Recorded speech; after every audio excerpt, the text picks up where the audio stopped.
And to Syria now, which is on a diplomatic push to normalize ties with Israel and the US.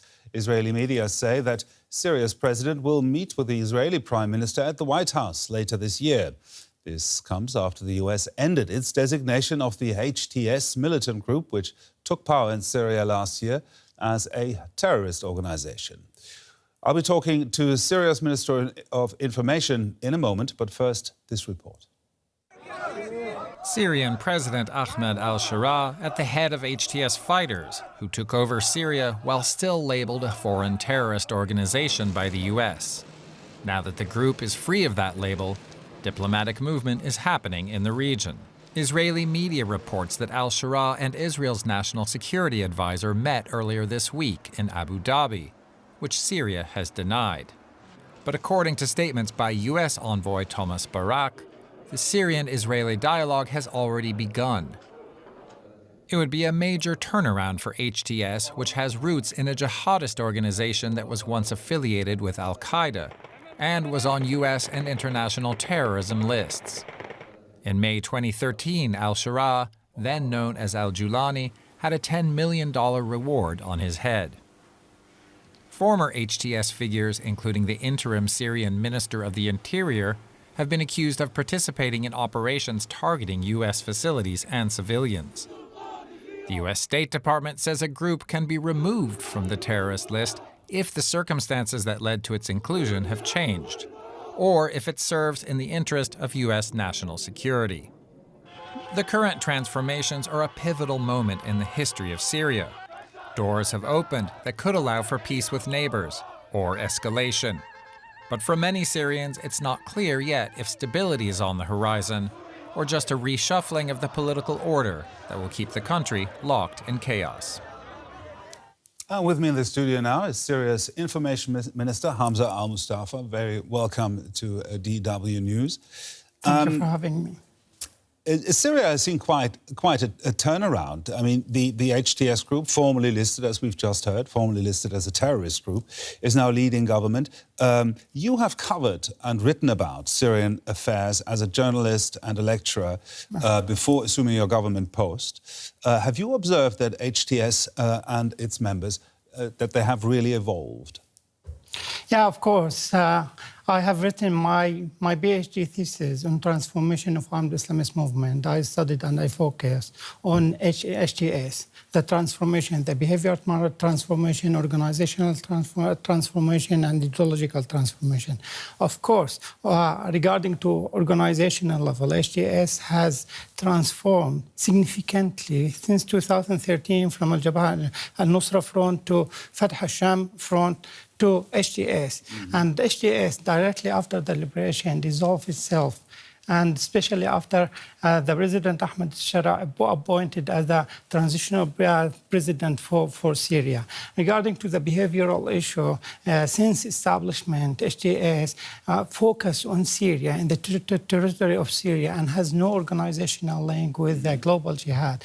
That's contributed to significant transformation behaviorally, and that's affected the ideological transformation to accept more, to be more pluralistic, more able to participate with the other group or members that they don't share the same ideology or maybe the same idea and the same political vision to the political order.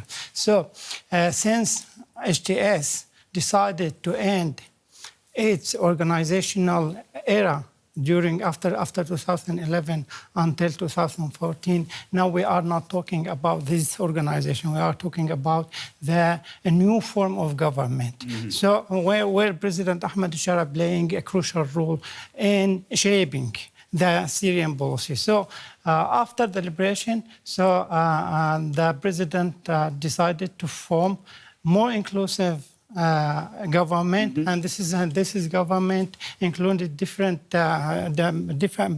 members from different backgrounds, from different sects, and we are acting now as a cabinet. We're looking for to establish a new political order that's committed mm-hmm. to the human rights. Let me interrupt you there. The pluralistic policy that you just have described, does it extend to all groups in Syria, to all religious groups, as well as to women, for example? Yeah, of course, of course. We, as the new government, we are committed to establish a new order for all Syrian citizens, regardless of their background, of their sect, of their ethnicity. So the citizenship is considered by the new government as the main bond that gathers Syria. And of course, Syria is not just for one group. And Syria includes different diversity from the Syrian people. So of course, the Syrian government includes different minority, different form of ideology as well. And they are not one color, as some media categorize this government. So and we are looking forward to develop our work and to be more inclusive and to establish something more inclusive. I would like to come back to that a bit later. First, what was also insinuated in the piece, the normalization of relations with Israel. Do you see that happening? And in which way? Until now, our position in the new government is very clear. So we are repeating this position time by time. So we cannot talk about any new agreement before full commitment, full Israeli commitment with the disengagement agreement 1974. So if this happened, so we can talk about something. That refers to the Golan Heights, does it? Yeah. So, so of course we have a lot of initiative. We have a lot of something that's any messages coming from different countries. However, our position is clear, and we are not ready to sign any new government until Israel committed to the 1974 agreement. Let's come back to the interior politics, if you will. There is concern about the past treatment of women by HTS, which still is, even though it has changed, it still forms the nucleus of the government. There have been restriction of women's mobility, strict dress codes, requirement for male guardianship. No. What's life like going to be for women in the new Syria? No, I think as a new government, we are fully aware that, of course, increasing the participation of women in the public office and in political process remain an area we can and we must develop.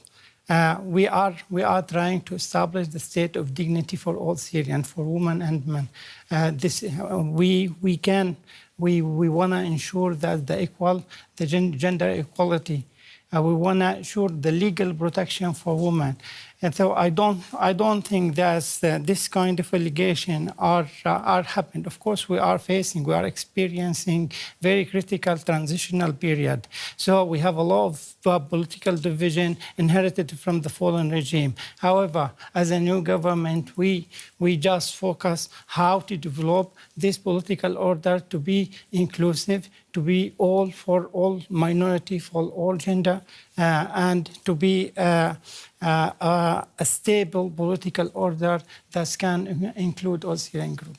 Dignity for women, as you've just mentioned, dignity for all Syrians, also for women. But who defines what the dignity of women means? Will there be women involved in that process?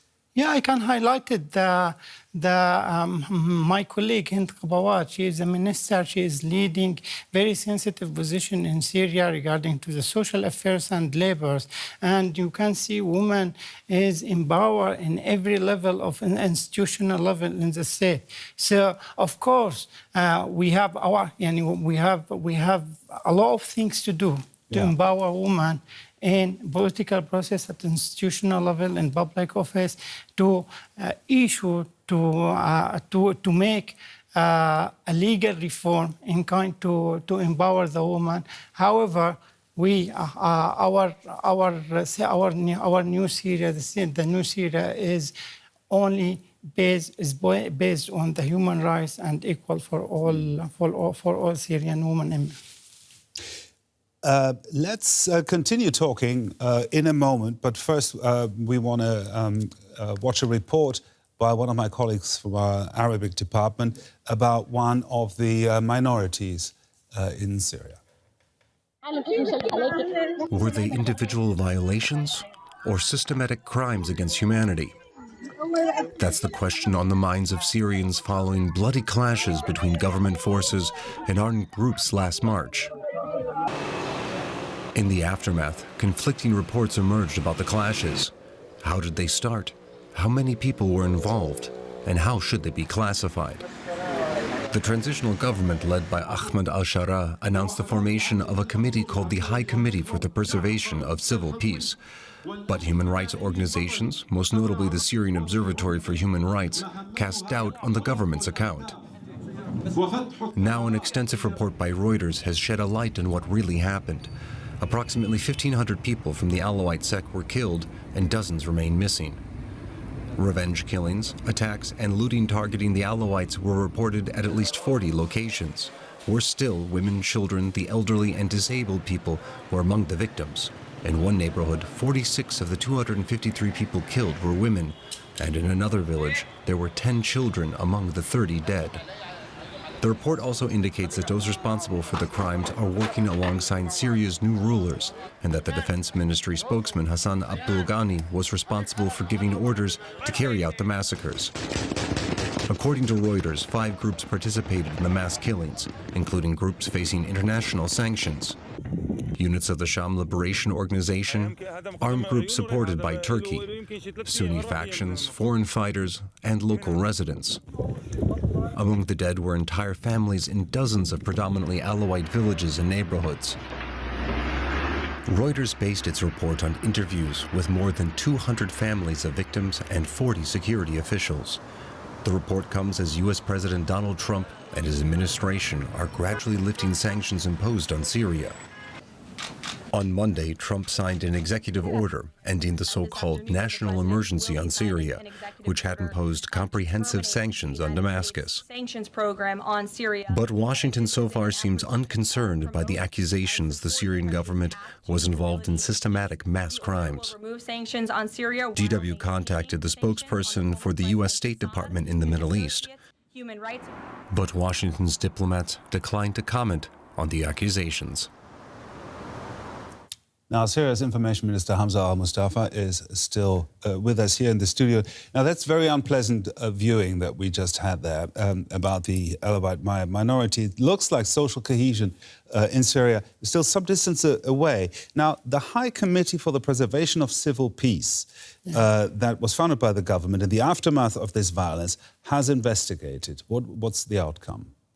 So we are waiting for the outcome in the middle of July. So, of course, we are condemned. Reuters apparently was much faster. Because when directly after the incidents, and by the way, we are condemned there, and the incidents happened in coastal area. And, of course, we are commending any kind of remarkable journalistic work focusing or highlighting what's happened. And as a government, we promise the people to be transparent. So that's why the President Ahmed al-Shara directly, in responding to this event in the coastal area, directly formed an investigating committee. The investigating committee just they have given a mandate, and they have given a time just to investigate, and they promised the Syrian people to reach the consequences within 3 months. The deadline for the committee will be in mid-June.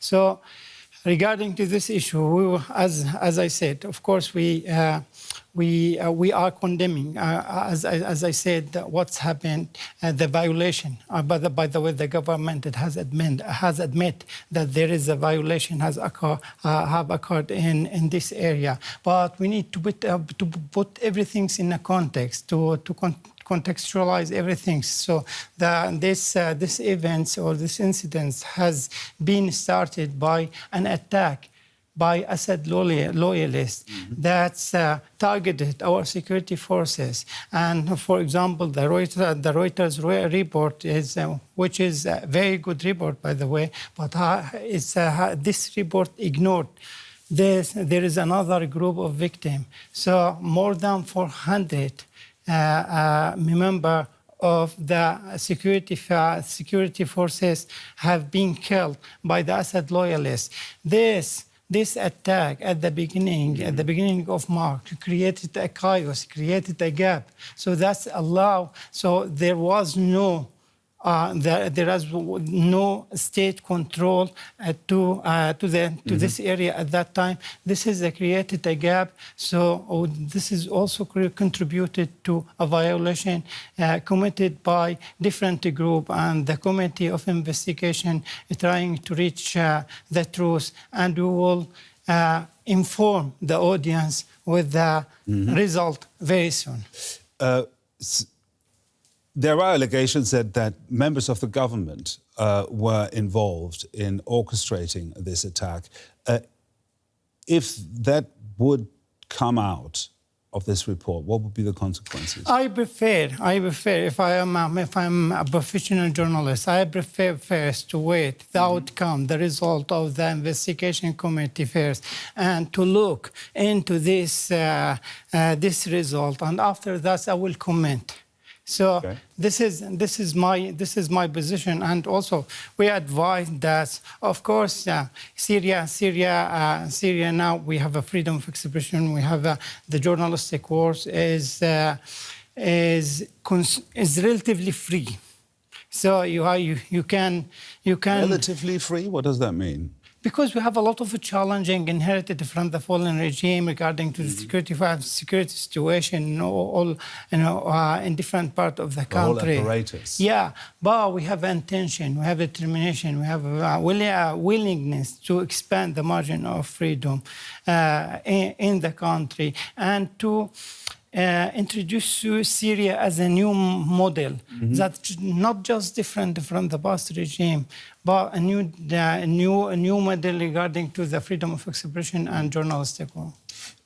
We've heard that after these massive changes in countries a lot in the past, that the new people who govern a country ask for more time.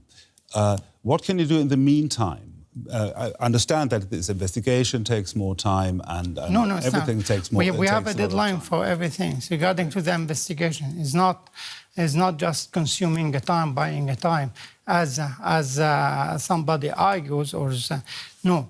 As a new government, as I said, Syria is currently navigating a critical transitional period. As you know, even in transitional democracy, time is needed, especially after 5 decades of authoritarian and dictatorship. So it will not be an easy mission for the new government.